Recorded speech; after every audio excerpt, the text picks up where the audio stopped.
آماده باشین، میخوایم بریم به یک سفر طول و دراز. در هر ثانیه این ویدیو میلیون ها سال گذر میکنه و تازه تا آخرین ثانیه این ویدیو هم به حضور انسان روی زمین نرسیدیم.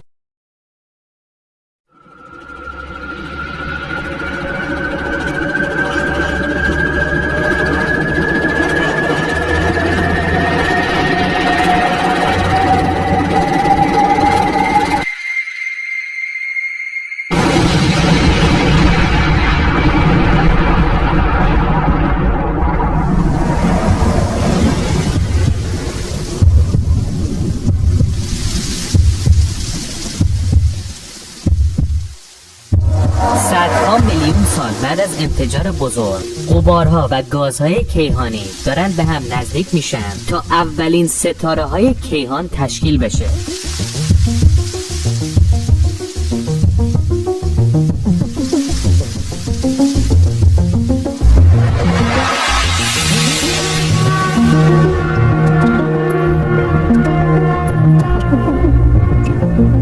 اینجا 13 میلیارد سال پیشه و ستاره های مختلف در حال شکل گرفتنن و همین ستاره هایی که دارن شکل میگیرن خوشه هایی رو دارن در اطراف خودشون تشکیل میدن که همون کهکشان هاست.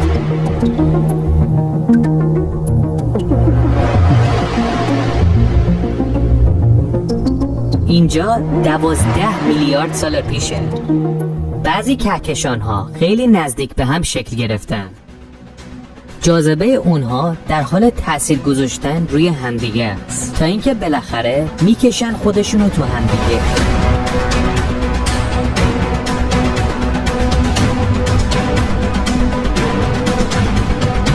ما خیلی راحت میگیم میرن تو همدیگه، ولی همین مخلوط شدن این دو صدها میلیون سال داره زمان میبره.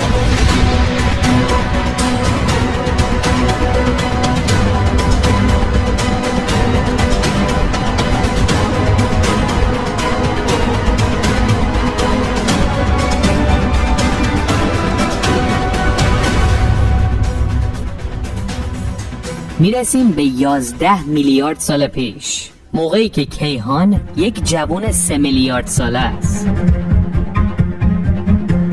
وقتی در این زمان به کیهان نگاه میکنیم میبینیم که همه چیز در حال تکمیل شدن و تکامله و هر روز در حال تغییره. در همین زمان یک سری ستاره در حال مرگن و یک سری دیگه دارن به دنیا میان. سیارات مختلف در حال شکل گرفتنن.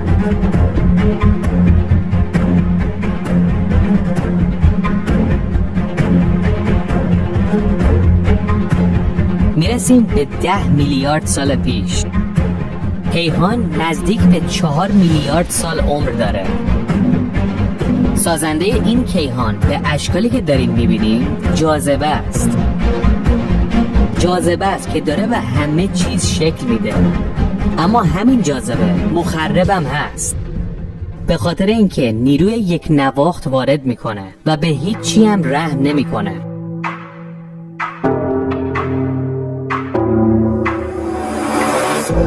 وقتی یک ستاره غول‌پیکر رو که داره میمیره نگاه میکنیم، هسته‌ای رو میبینیم که خرد شده و به فضای بی‌نهایت تبدیل شده.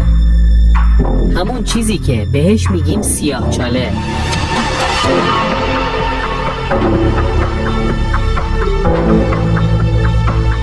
آروم آروم وارد 9 میلیارد سال پیش میشیم.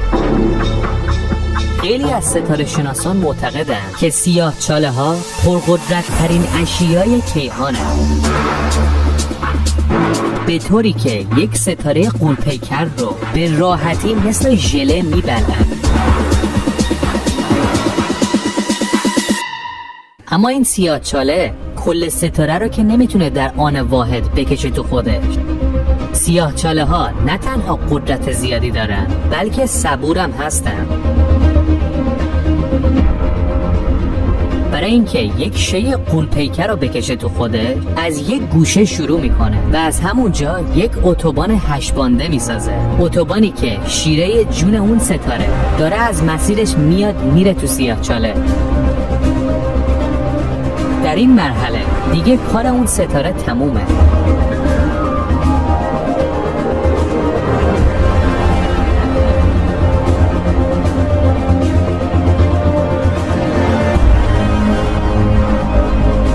با اینکه این همه از کیهان میدونیم، اما راجع به داخل سیاهچاله ها هیچی نمیدونیم.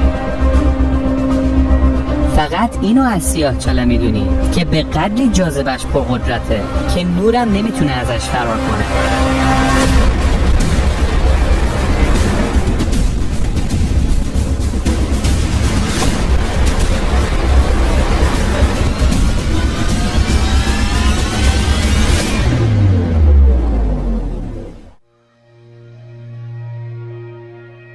میایم جلوتر و میرسیم به تولد 6 میلیارد سالی کیهان، یعنی حدود 7.8 میلیارد سال پیش.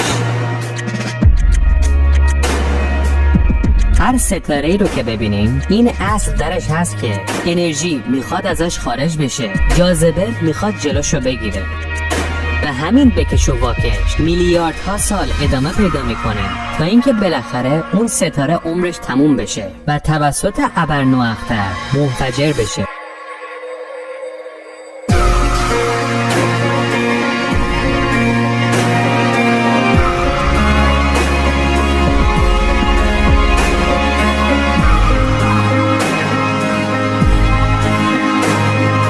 وقتی یک ستاره منفجر میشه، تمام عناصری که میلیاردها سال در درون خودش تولید میکرد پخش میشه در کیهان. همون عناصری که ما در زمین ازشون زیاد داریم و زندگی رو زمین شکل دادن. عناصری مثل کربن، آهن یا مثلا طلا.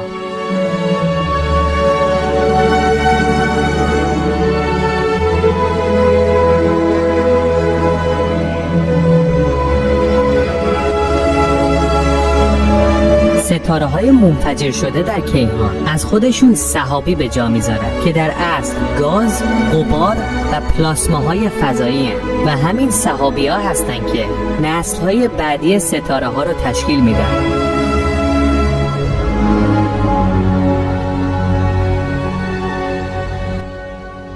وقتی همین سحابی‌ها به 5.8 میلیارد سال پیش میرسن، یکی از ستاره هایی رو که تشکیل میدن برای ما خیلی آشناست: خورشید.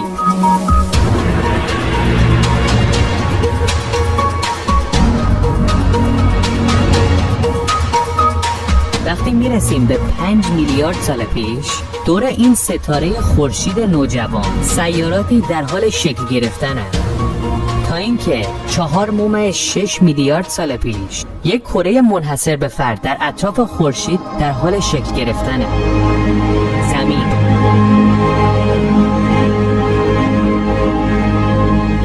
زمین در این سن و سال یک جهنمه،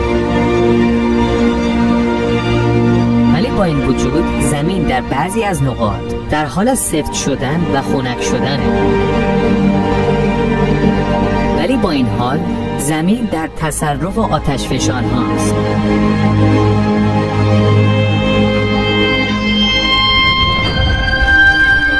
میرسیم به تولد 1 میلیارد سالگی زمین، یعنی 3.6 میلیارد سال پیش. در این دوران روی زمین آب پیدا میشه، آبهایی که توسط شهاب سنگ ها به روی زمین اومدن. این آب باعث میشه که زمین خنک بشه و از جهنمی بیاد بیرون. زمین برای زندگی شرایط مساعدی پیدا کرده تا اینکه 3.5 میلیارد سال پیش اولین جانداران تک‌سلولی روی زمین پیدا میشه.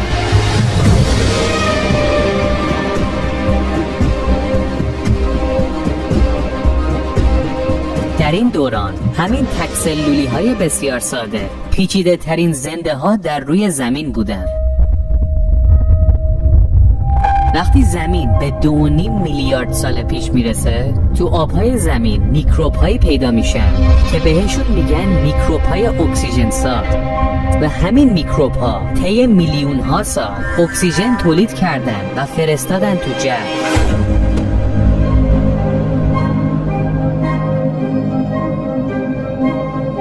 همین همین میکروب ها باعث شدن تا جو اولیه زمین شکل بگیره.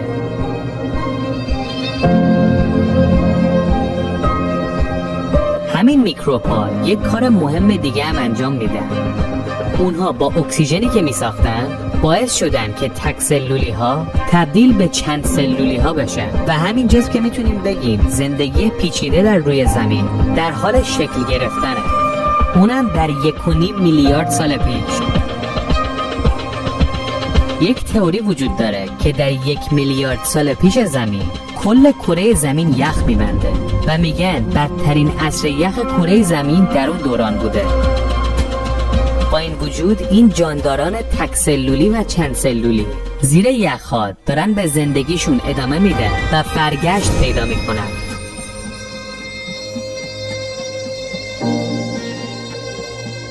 میرسیم به 700 میلیون سال پیش، سالهایی که برای اولین بار موجودات پیشرفته به وجود میاد.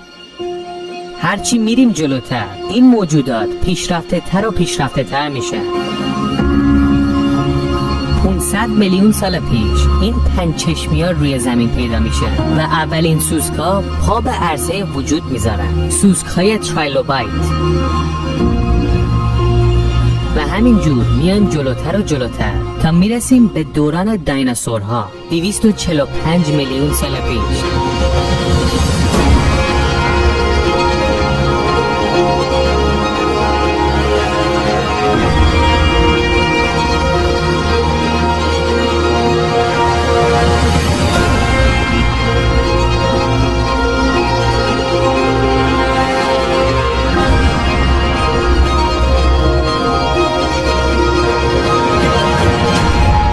میتونیم بگیم دایناسورها بیشتر از تمام موجودات روی زمین، حتی انسانها، روی این زمین حکمرانی کردن.